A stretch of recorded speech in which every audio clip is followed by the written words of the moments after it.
Nice to have lots of you here. Well, all the special people are here. Thank you for coming. That's wonderful. We've got various events during the day, so hopefully we'll have more people join you and bobbing on out. But anyway, we'll get lots of quality time and I know first panel discussion to start the day. So welcome everybody. That is Walter. Thank you for coming. Massive thank you to the panel. Massive thank you to the panel of authors who we'll introduce properly in a moment when we start our first session today. And a massive thank you to Books and Beverages who are hosting this, their first Murder Most Yorkshire. Murder Most Yorkshire Partners in Crime event to start off their first sort of, I like to call it anti-crime festival. I call it anti because it's so cheap/free compared to the Harrogate Crime Festival, which is very wonderful but also quite expensive. So, you didn't hear that here. Cheap. Too cheap, some would say. I'm going to pass you over to Sue, who's just going to tell you a little bit about the events that are coming up and what Books and Beverages actually do. Hopefully some of you might want to come along and join them at some point. So, thank you. Thank you, everybody. I'm Sue, and a third of the partners in crime. There's one of the other thirds. We've also got our banner, which the three of us now own. 32 a banner. How exciting is that? So we feel very grown up and very official now.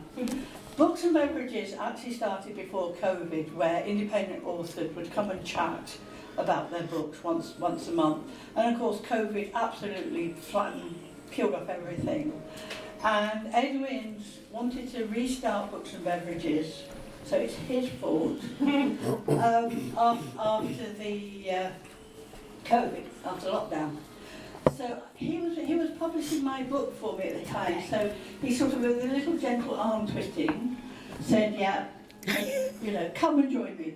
Last year we do an event a month at the Harrogate Library, and it's one or two or three independent authors. Sometimes they're published through the traditional route, who come and talk about their books, all free, because everything we do we don't charge for.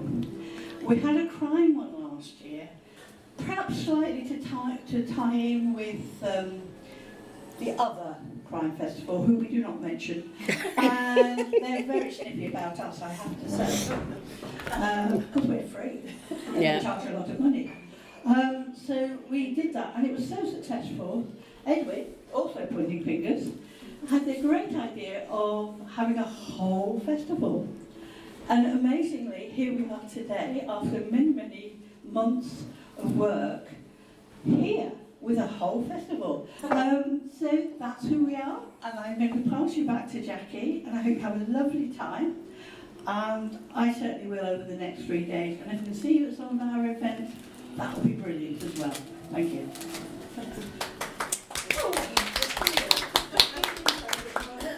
Now you know why I handed it over to Sue. I just stumbled on the first round. That your memory's amazing.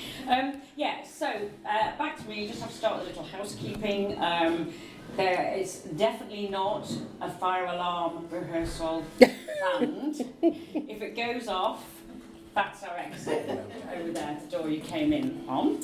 I also, just before we get going, wanted to just add that it's delicious as well. Olivier, our wonderful owner, who spends his life doing things for free to try and really kind of get the community involved, have an arty place where people can come, that kind of thing. And today is no exception, so he is hosting this for free today. So massive thank you to him. And also, perhaps maybe today might be a day when you have a second coffee or treat yourself to a little cake, have a little cheeky lunch out. This would be a good place to do it if that you were so inclined. So we have a mixed itinerary today. We have some. We have the pleasure of having our authors in control for a couple of events. We have lots for you to get involved in. If you are writers, readers, I know you're writers because you've all been on my courses. So please don't be shy. This is not school, no one's marking anything, it's just a load of fun, but hopefully we'll have a few things on for you that will tickle your fancy, and there'll be paper and pencil going around, and if you feel inclined to scribble along with us, that would be wonderful. I'm not going to go through the whole itinerary now. We'll have our first session, and I'll let you know what's happening next, and we'll kind of go through the day like that. So, yes, what I would like to do is start off our panel discussion, where we're going to have our 3 authors chatting about the ups and downs of writing crime. And then I'd like to open it up this sort of towards the end of the hour. Hopefully you might have a few questions of your own for our panel of authors. So that's the format today. I'm going to ask if we start with perhaps each of you just introduce yourself and what you write, and then we'll get stuck in. We'll start with you, Liz. Yeah, okay.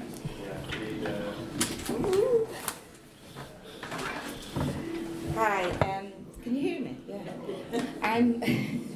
I'm Liz Mistry. I'm a Bradford-based author, and I write. I suppose you'd call me a hybrid author. So I've got a series of books that are self-published. That's my Gus McGuire books. I've got another series also that's set in Bradford, and it's published by HarperCollins. And this is a new series which is set in Scotland, and it's also published by HarperCollins. So I'm a bit of I do all sorts of different things. So I think I'm still coming to understand the industry and how to sort of go about getting your work out there and getting yourself promoted and doing all that sort of stuff. But yeah, as I say, this is my newest book, and that's probably the one that we'll be talking about today. So. Thank you. Hi, I'm Patricia Sutcliffe. The book I'm talking about today is Tormented, but I don't really write in one genre. So what I actually do is I've written so far 6 books. 3 of those are memoirs for police officers. So very different to the novel, which is Tormented. But there's a theme that runs through all of my books, and that is looking at human relationships. So even though we call it murder mystery and so on, it's really about the relationships and the psychology of how people operate and work together. That's what I do in the main. That's what I'm interested in. Very varied background. Been writing from I can't tell you when, from 10 years of age, I think, when I won a competition, and was amazed, I might add, that I'd won the competition, but I did. But my book I'm currently writing is about metaphysical experiences, so you can see the variety.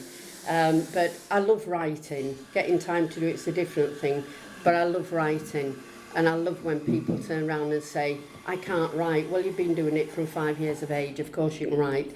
So it's really been realistic about what we mean. But basically, that's me, and I'm looking forward to today.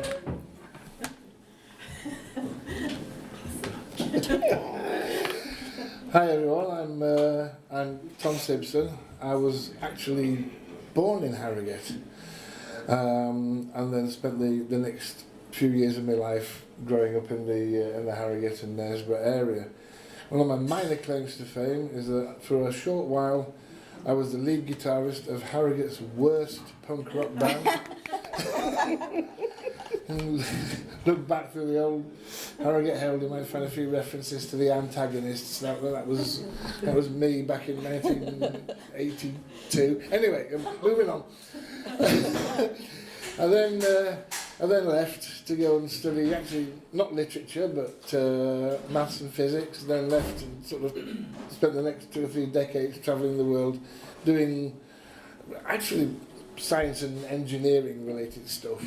And only within the last few years sort of returned to the area and decided that actually Harrogate and Knaresborough's not a bad place after all. And they closed the glue pot down, but apart from that, and the Ballyhigh and the Scalliers has gone, but apart from that, it's pretty much as I remember it. So, the book I'll be talking about today is the debut novel 5 Down, and there is a sequel on the way as well, when sort of the bits of my life give up enough time for me to do it. I'll talk about that in a moment. Thank you very very much. Brilliant. So, you all write in the crime genre, but you all write very, very different types of genre within that genre. So I just thought we could start off asking, how did you get into crime writing? What made you go down the crime writing path? And what made you, have touched on this already, Pat, but what made you kind of work in the genre that you do work in, and what sort of keeps you there? What is it about it that you like, I guess? Okay. So should we start with you first, Pat, this time? Thank you. Okay, what keeps me in the genre that I write in? Nothing at all, because because I don't write in just one genre. No, what made me start with the first novel of a very nasty female serial killer? I think I was that in a past life. So that's the only thing I can tell you, because people constantly say, why did you write in this way? And I constantly say, I do not know. It just came to me. So it's obviously something I've recalled. Anyway, but what keeps me writing, I think it depends on the type of person you are. You get to a certain age where it's not just about, I always said I'd write a book, should I write a book? It wasn't about that. It was about, well, what do you do in your spare time, and what do you do in times when, you know, I'm 75 years of age in a matter of weeks. So what do I do when I finish work, official work at 60 years of age, and what do you do? So it's about, what do I enjoy doing? I always enjoyed writing, little stories, short stories, poetry, anything I could write really, even from being a child. And I think that what happened was, I thought, well, why not have a go? If it's successful, great. If it isn't, the cathartic nature of writing has been worthwhile anyway. So, in all honesty, which may be different to many authors, I feel privileged to be called an author, I might say. I don't write for sales. I have to say that. I write for me and the achievement, and the fact that when I go, I'm making sure that my family will sit and cry as they actually start reading things I've written and say we should have paid more attention when she was living. So,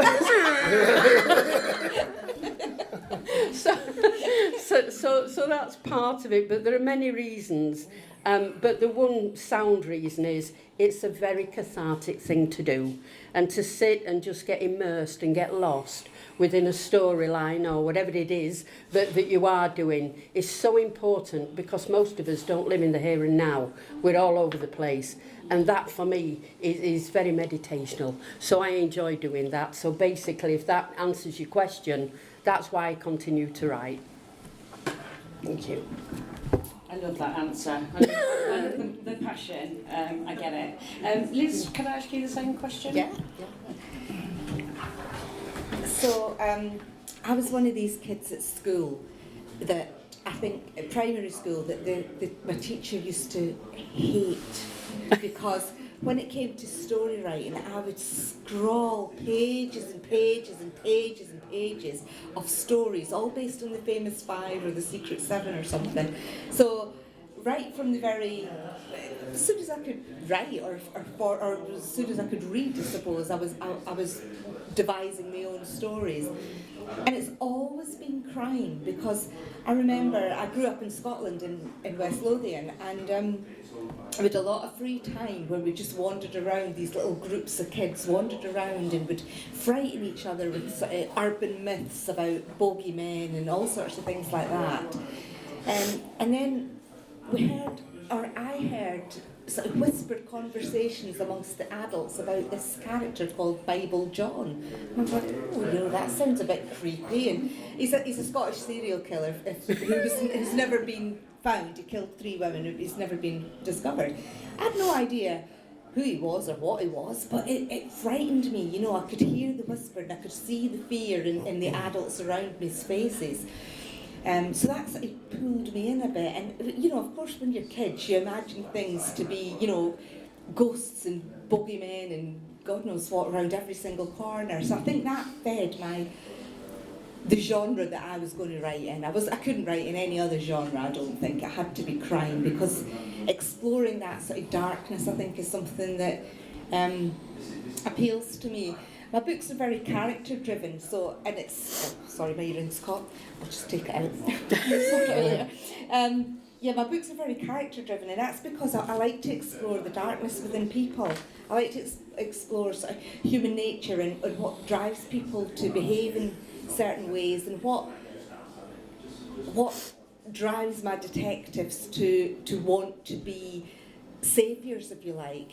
And you know, my books are all very, very dark, I'd say. They're quite gritty, they don't pull any punches, they really look at the underbelly of society.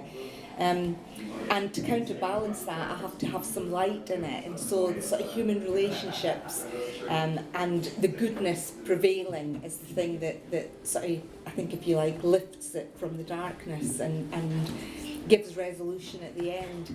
But crime is, for me, it's like it's exploring what's going on in the world and thinking, well, you know, I can't solve any of these things that are going on that traumatise me or that worry me, but I can write about them in a book. And I can work out some sort of understanding of it, and hopefully maybe the readers will sort of find something in it as well. So I think that's really why I write dark crime. So I'll hand it to Tom. Right. You're waking up, you. Sorry. Oh, wait. Oh. Next Where am time.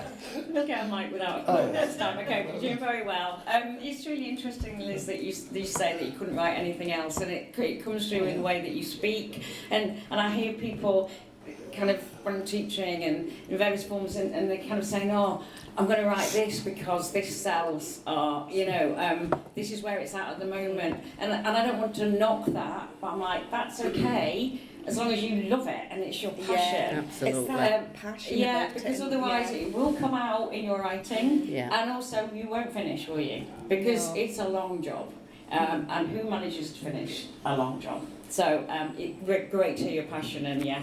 I hear you. I see why you write crime. I get it. Criminal. Tom, how do you feel about this question?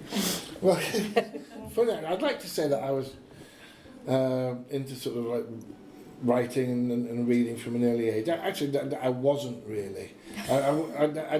My sort of at that stage, I was driven more to the sort of the science type stuff. You know, I did maths and physics. That was my kind of passion. I'd like to say that I've sort of read all the sort of the good English classics, but that wouldn't be true. I do. My favourites, if I had to say, would be things like Terry Pratchett, was always a big read of mine. One of the other things, during the period of my life when I was travelling a lot around the world, I spent a lot of time in airports, and they're great if you love books with exploding helicopters on the front cover. And I'm an absolute sucker for a book with an exploding helicopter on the front cover. Write that down for you next time. Anyway, I'd come back to the UK following quite a bitter divorce, but it's okay, we've moved on. And I found a new lady in my life who was very much into crime novels. You know, everybody, don't touch that nonsense. And then I come over to Harrogate, and the Crime Festival was on, and I thought, you know, I could be in for some brownie points tonight. If I play my cards right, I can, let's see what I can do here. So I popped into the bar, hoping to get, you know, some autographs and some books and things like this. Got chatting to a guy at the bar. Turned out to be the very successful crime author Paul Finch. And if you know Paul Finch, he loves a beer or two. And he loves a good... and we kind of struck up a friendship, and I bought a few books, got them autographed, and yes, the evening went splendidly. And from then, I gradually started getting introduced to more and more crime authors. You know, I got introduced, Paul introduced me to Malcolm Hollingdrake, who in turn introduced me to Liz, and you know what it's like.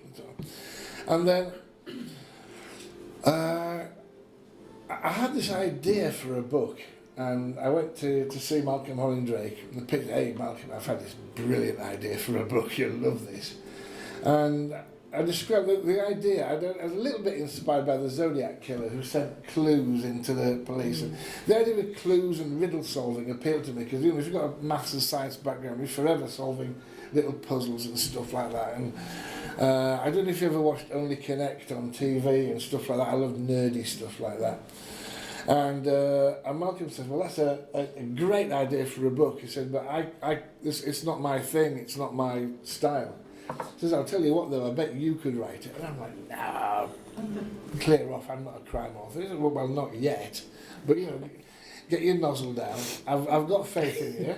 I think you can do it, and I'll give you a hand along the way. And essentially that's how Five Down was born. It's a sort of the crime novel for people who like Only Connect. It's that kind of book, really. That's its rather slim niche, but seems to be doing okay. So it's actually great to hear that it wasn't always your life's ambition, and that actually reading is what inspired you to write. And then what a fabulous story that an author said, no, you write it instead. It's amazing. And also, I would just like to say that I've read that book and I couldn't solve a single puzzle. Barely even get further than the first line. But I still really loved it. So it's great for puzzlers, definitely. But it's still a great read, even if you're not a puzzler. Would you want to talk about the dark side of writing now? It's really great to hear your energy and your love for the genre. And I was just wondering about the downs, the times when you're like, why am I doing this? I'm stuck. Where am I going next? Those kind of things. So, what for you, if that's possible to answer, the particular things you find difficult about writing crime? And I'll start with you this time, Tom, if that's okay. In terms of the actual writing itself, I've never found a single down about it. I've loved the whole thing from start to finish. I love the creative process of doing it. I love the feeling of when you get it all ready for publication. I love that feeling when someone says, yeah, we'll publish it. I love it when you see it on the Amazon charts. I love it when I come along to days like this. I think the only down about it is that when the situation I'm in at the moment is I've got a full-time job on the side. Or should it be I've got a full-time job when I do the writing on the side? Sometimes it's hard to tell. So my biggest frustration and my big down is that sometimes the rest of my life going on around me doesn't give me as much time. I was hoping by Crime Festival this year to have the sequel to Five Down out there on the shelves, and it's not quite there yet, and I'm a bit upset about all of that. So, but it's because, was it the old John Lennon quote, life happens when you're busy doing other things. It's that sort of thing. And so for me, it's there's a certain frustration element in other bits of my life doing it. But as for the writing itself, not a single down. Love every minute of it. That's great to hear. Can you help though? Have you got something that you really find tricky? Yeah, I'll go to Liz first. Okay. I'll second rather. Can you manage that?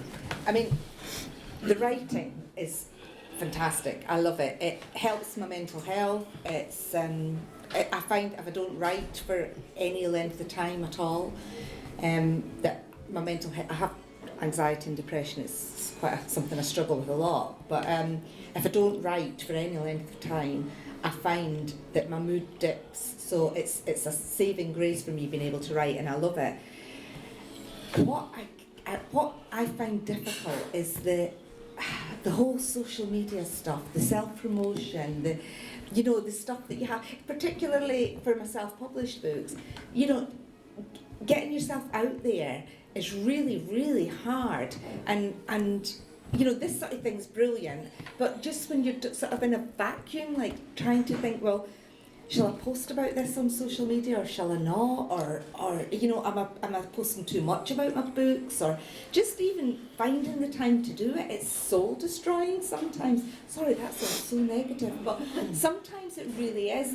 And I think particularly for self-published novelists or those that are at the start of their career, it can take so much time away from the actual writing.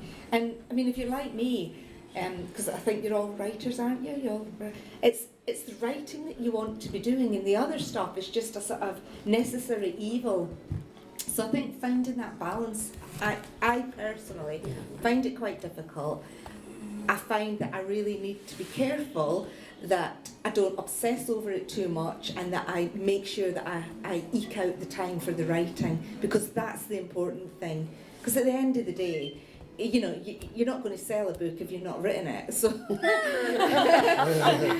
so you know, and for me, as I say, I've said before, it's my mental health as well. I need to really focus on that. So, and I mean, you know, you probably all know that social media is not always a happy place to be in. You know, it can be really cruel, it can be really nasty, and you know, sometimes I'd rather be in the mind of a serial killer sometimes than be on Twitter. That's no joke.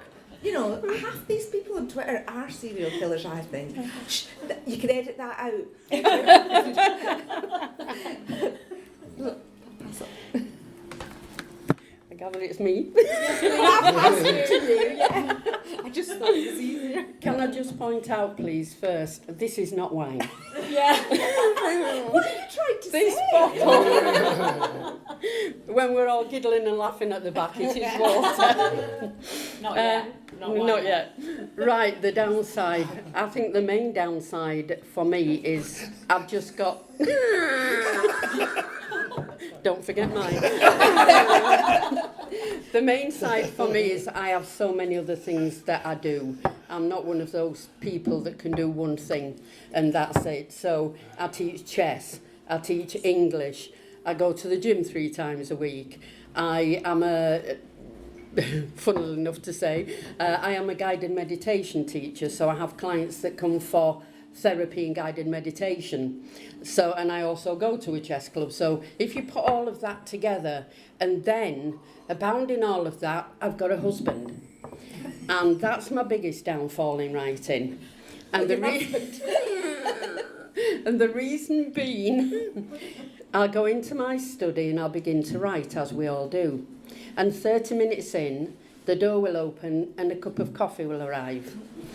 And a few Take notes. interactions and then away. But then after about 6 hours, the door opens again. When are you coming to talk to me? When are we going to be like a married couple?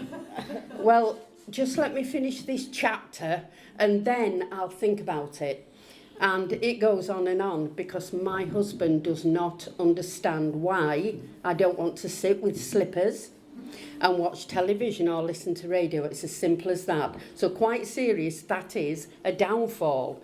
And then I've got grandchildren coming that we used to look after the grandchildren. So if you've got a 3-year-old coming in every day going, Nana, Nana, what are you doing? I'm writing, William. Do you want to go to Grandad? No, he's no fun. All right. So there's a lot of downsides. But I think the reality is, and I think you rightly mentioned it, I'm not into the marketing. I never have been. And it still doesn't interest me, I've got to be honest. I write for the love of writing. Perhaps I should write more for will this or won't this be, you know, something people would want to buy, but I'm really not interested. I write for me. And it can be a downfall because it doesn't produce the books which people might think, oh, that's a fantastic read. What it does do is it enables me to move from genre to genre to do exactly what I'm feeling like writing at that particular time. So I'm not beholden to this is my style, which may sound a bit, well, are you a crime writer, are you this, are you that? No, I'm none of them. I'm different. So the reality is there are downsides. It takes a long time to keep motivated when you do start writing, when you've got constant interruptions. And you have to be realistic about that. And when people say, oh, well, you know, just sit down and write this, God knows how many thousand words, and you've done it. Well, no, you haven't. Because following the so many thousand words, there's the editing. And then you rewrite your book, of course. So it goes on and on and on. So you can be writing a book for an awful long time. And I think life itself then gets in the way. And because life gets in the way, it's quite easy to say, well, I can come back to that at any time, but then you've lost your complete thread. So then you've got to reread and basically start again.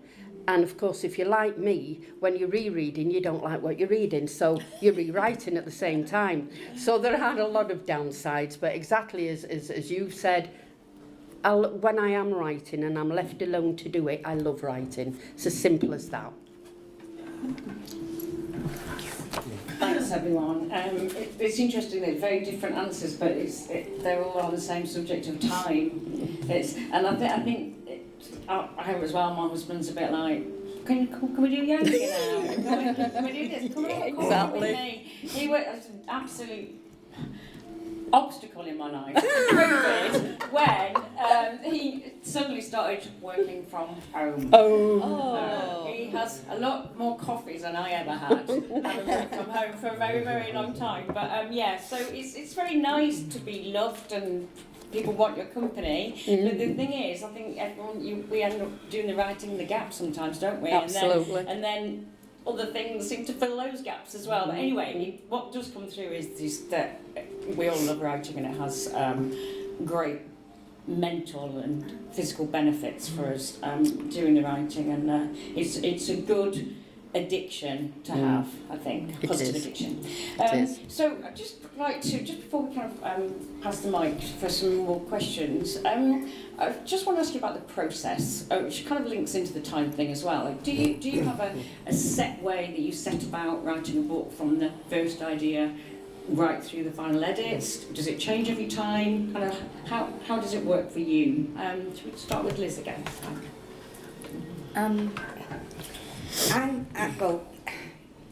I tend to, I'm a bit of a pantser for a start. I don't plot very well. And even if I did, I think I'd find it really boring. So what happens is I usually have a bit of an idea, something comes to me, usually as I'm dropping off to sleep. And I've come over, after years of sort of waking up and trying to scribble it down and remember it, I have come to the conclusion that I'm not going to do that anymore. If the idea is still with me in the morning, then it's a goer. And if I've lost it, then it can't have been that good. Because, you're in that sort of half asleep sort of, mode, and just anything sounds brilliant then. But if it lasts till the morning, then I think, that's something I can go with. So I tend to have a bit of an idea, and I write chapters, and the first few chapters generally aren't written in any particular order because I don't quite know how the story's going to pan out. And I'm a great believer in every life experience that we've ever had, every conversation, every overheard conversation, every news article, everything, every book we've read, everything is there inside your head, fodder that may rise to the surface with a little germ of an idea that may just fit in with what you're writing at that precise moment. So I tend to let that happen. I like to let it sort of ferment, if you like, in my mind. And I write these individual chapters, and when I've got a lot of them, I think I start to see them as a bit of a jigsaw puzzle, and I think, if I put this at the beginning and I move that to there, then I can write a chapter about this, maybe here, and so it becomes like a sort of jigsaw puzzle. And when I get to about maybe 75,000 words, then I tend to go back and just see if I've got everything in the right order, and swap things around a bit, and then I write the ending. Usually that's how I do it. But it's just, sometimes that doesn't happen. Sometimes you get these characters that butt their oar in and say, right, I want you to do this with me, or I want you to do that with me, and you're like, go to sleep. Shut up. I'm finished with you. I'm not writing anything else about you. But they're so insistent. And so I say, I just go with the flow now. There's no point in trying to shut them up because they just don't. So I just write it. I just tend to go with how it happens, how it comes to me. And I've got 16 books, and I've done them all like that. So it must work for me somehow. Although I didn't get published till later in life either, so that's something I was 52, I think, when I first got published. So, it's like you know, there's no right time or wrong time to do it. There's no right way or wrong way to do it. So just go with that. I don't know if I'm passing this.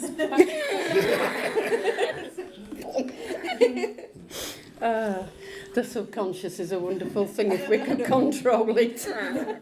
Right, I actually use splay diagrams to write. So I'm very much like you in the sense, Liz, that I don't plan it, I don't plot it. I just simply write down ideas in a splay diagram. I've usually got a title that will be changed. Can I just ask you, what is a splay diagram? It's where you do a little circle in the middle. Is it like a web? You write the title of whatever or theme of whatever you're writing, then you do little arrows everywhere.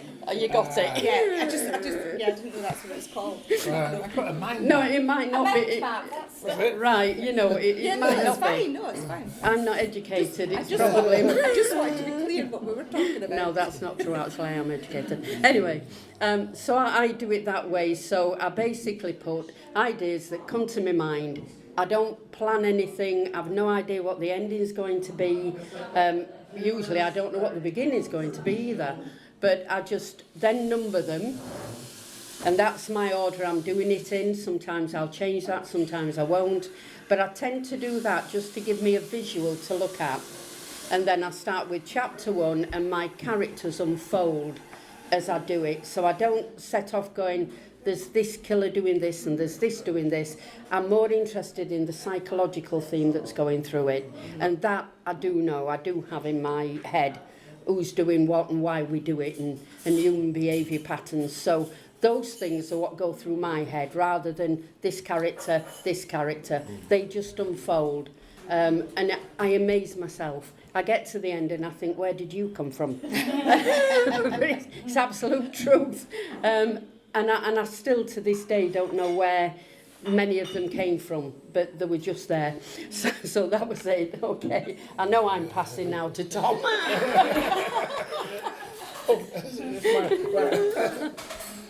Yeah, it's funny.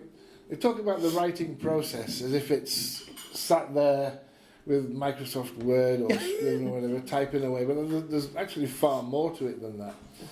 There's a hell of a lot of desk research that I did for 5 Down, because if the one thing I've learned about crime readers is they do tend to be fastidious about things. If you get something wrong that a policeman wouldn't do, or somebody wouldn't do a crime in that way, believe me, they'll be the first people to tell you about it. And for some of them, it can be actually a do not finish. Oh no, he wouldn't have done that. He would have he would have worn a yellow jacket instead of a pink one. I'm not finishing this crap. And there's some people are literally like that, so you do have to be careful. And we spend a lot of time in sort of strange and bizarre Google searches as a crime author, to the extent that between myself, Paul Finch and Malcolm Hollindrake, we've got an agreement that if our wives ever find our internet search history, we can use each other's sofas to sleep on until the heat dies down. Everyone else's internet search history is things like, where can I buy Laura Ashley curtains near Harrogate? My internet search is like, how long does it take to strangle a prostitute with an electric flex?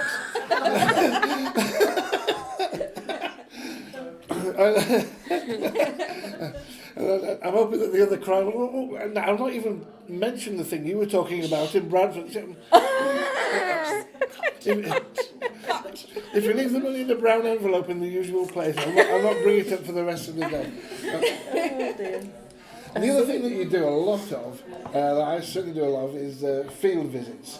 You've got to actually get out there with a camera, walk the path that the killer would have taken, and not just, sometimes it's not just the sights, but it's, what can you hear as you're walking down there, what can you smell, just everything that draws someone into the scene. And I'm quite pleased, because a lot of readers have said, particularly the ones that come from York, is how much they actually identified and recognised the places I was talking about. And you can't entirely do that from Google Street View. You have to actually go there and walk the walk. And I spent a lot of time doing that. Now, I would naturally be a pantser as well, but if you ever read Five Down, you'd appreciate that you can't really do it entirely by pantsing, because there's bits that will reference themselves 10, 20 chapters later. So you'll come across something in maybe chapter 9, and it's, what did you say that for? And then in chapter 30, you'll be like, oh my God, how did I miss that? I don't know, Jackie, you've read it, if you ever found any of that kind of... With bells on. Oh God, how did I miss that? It was there all the time and I didn't see it. So there's a lot of that going on, and a lot of red herrings, and some people have, I take it as a massive compliment, have compared it to Dan Brown and the Da Vinci Code, with the sort of like comings and goings and the red herrings and the sort of bits along the way that you have to do. And you can't really pants that, so I just end up with a massive A4 pad full of script. And I have to go back. I get to chapter 39, then I have to tweak something back at chapter 9. And one of the things I was always told was, if you're going to write a book, write the book that you've always wanted to read yourself. And I would say this is true, because by the time it gets to publication, you'll have read it about 25 times. At least. At least. So yeah, that's how I approach it. Thank you. Really interesting, because you kind of, on the plotter scale, you are different. But kind of Liz more your headline writer, which really surprised me, because I've only read Blood Promise so far. So far. But it is so intricate, I think, the plot. It's so clever, so original. I really put you down as a big plotter. That's the editing process that does that. That's when you know, I think get it down and then go back and, oh, sorry. My I just think the editing I tend to get it written as much as I can, and then I spend quite a lot of time editing it, and that I can swap whole chapters around, I can cut chapters out, and that's when the things that I've missed first time round, I can fit them in and, you know, sort it all out, sort out the mistakes if I notice them. Often I don't, but editors do. Thank you. I'd love to continue that conversation. Sorry, that was very aware of the 4 minutes to 11 o'clock. Maybe we could sneak 10 minutes off the speed writing session. Oh yeah, we could. Well, we definitely 15 if you need. 20. 20 is fine. Yeah. What about 59 minutes 30 seconds? You'll be great. Not in my comfort zone with this at all. Well, it also depends how many questions we have from the audience. We'd love Loads to have your questions. If you have anything that you'd like to ask, please put your hand up now. No? Yes, excellent. Hi panel, my name's Amanda. I'm a bit of a pantser myself. I kind of just go with the flow, as Jackie knows. So what kind of focuses your mind then? So if you start a story, do you have the ending in mind already? I mean, I'm a pantser and I struggle with the ending. I just go with the character, so I just follow the character on the journey. But it's got to have an end, and I'm finding I've got quite a lot of half-finished novels, shall I say, and I haven't quite got to the end of each one. So what keeps you going and what gives you the end? It's the end to look at and think that's where it's ending up. If that makes any sense. I think for me, when I get so far into it, everything that, and then do a lot of the editing, then the ending becomes. I mean, often I don't know who done it until near the end. I've set up a few suspects along the road, but I have to then decide later on who's actually going to do it, and make sure that I've sort of set it up so that it actually could be them.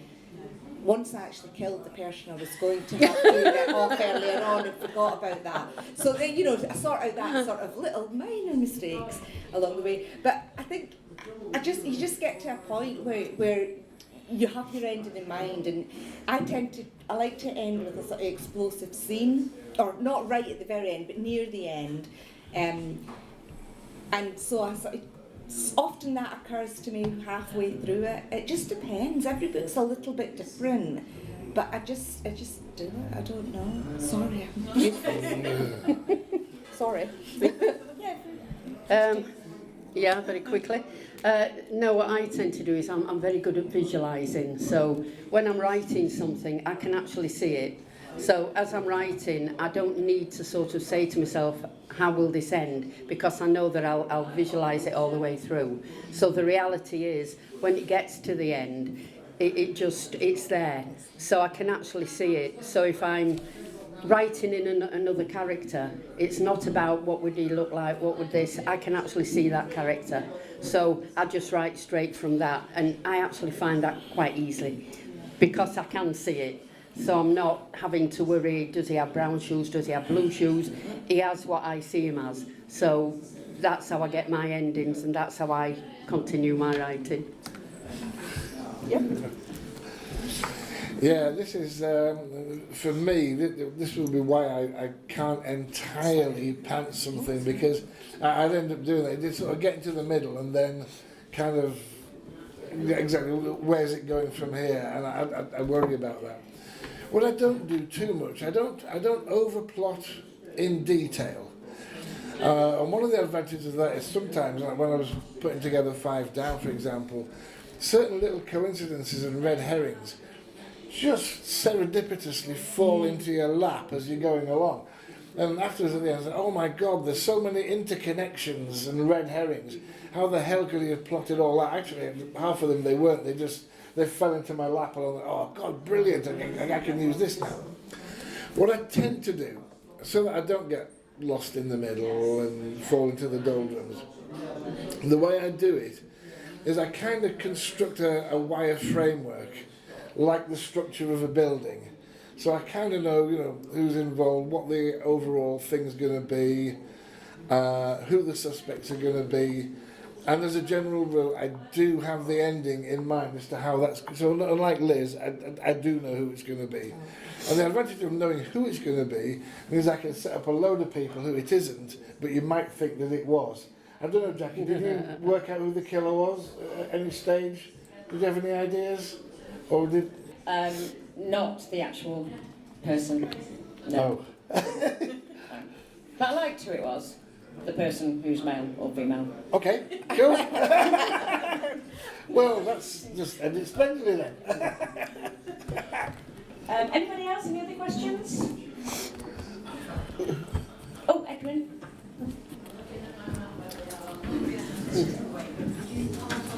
Hi, I'm always curious with crime fiction writers who write contemporary crime fiction about your concern with technology. So how much effort do you put into thinking about how the technology will affect the crime, or specifically the police investigation, for example, forensics, CCTV, cell phones, etc.?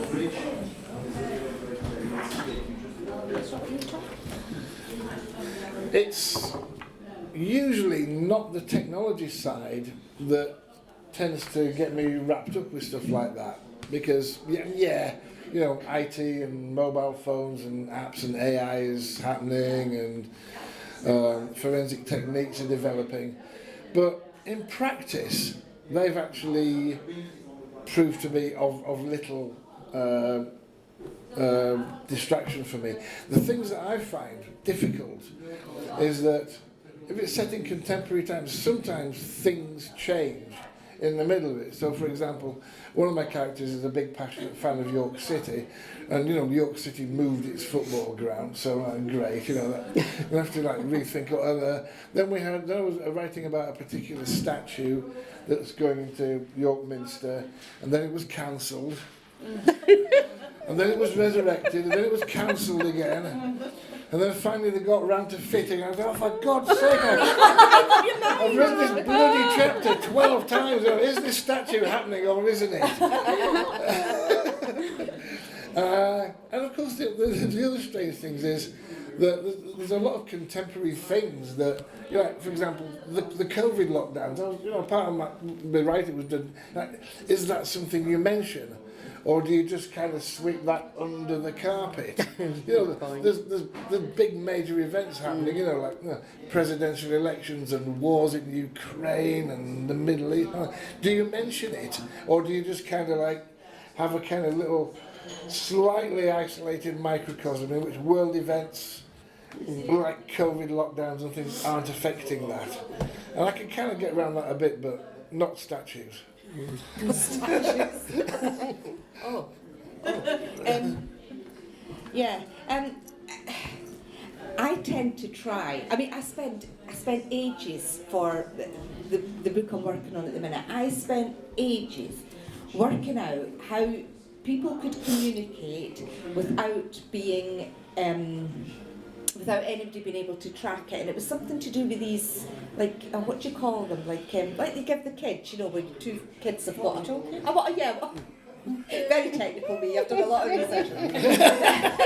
I spent ages and ages and ages working out how this could happen, and then I didn't even use it. And I really gutted that I spent, and I can't even remember half of what I found out. And it was, and I mean, I don't even think they were called walkie-talkie, but that's what they looked like in my mind, and it was something that the special ops and everything used, and I was like, I'm going to get tripped up if I try to write it, so in the end I didn't. So I just sort of cut that little bit out and never mentioned how they communicated, or how they didn't get traced to communicate, and I just, I found it hard to keep up with things, and I thought I was really on the ball when I discovered that you can actually, there's a machine thing when you go to a crime scene and they can just sort of scan a fingerprint, they don't need to do all the dust in it. I was like, oh, that's good, isn't it? So I included that in a couple of books, but it's probably outdated now anyway, so yeah, so I try to just use what I know and hope that it's going to be all right. And I don't get any, like if I'm using a gun, not personally. if one of my characters is using a gun, I might say what it is, and I'll check to make sure that it is like a revolver if I've said it's a particular make or whatever. But I don't go into all the velocities and different things like that. I just sort of skim over that because I'll get it wrong. I know I will. Somebody will email me and say, oh, my research indicates, and I just think, oh, it's not worth the effort because it would just upset me. So I tend to just, I'm a bit more general. I've learned to be more general about things like that in the hope that I don't make mistakes, because I think being general is better than making a mistake. So, I don't know, who asked that? Was that you? Who asked that? Oh no, it was you! Yes. I've lost track. Kill him later. Yeah, okay. With a gun. With or a a gun. revolver. But get the right model. I'll get the right Right. In all seriousness, I'm not very much into technology. Having said that, I mean, I'm more interested in human conditioning than technology. Having said that, if I know that I'm writing something which requires me to do some research, then I will do it. But I've been very fortunate because I write, and I've written 3 now, books for policemen. You know, they're all, because they're memoirs, and everything that they tell me is already on tape. And we're going through it. I'm also learning about the procedures or anything I need for those books. And when they're looking back, they're the first ones that will say, well, actually, that wouldn't happen. And these are policemen who one's 30 years experience, another one's 19 years experience. So we're not talking your recruits here. So they know as much about police procedure as anybody else. So in those books, I've no problem. I'll do the research if I've got to do it. But I really am more interested in writing, as I say, about human conditioning and the way that basically we are conditioned from being a tiny tot and don't even realise it. So that's where I come from.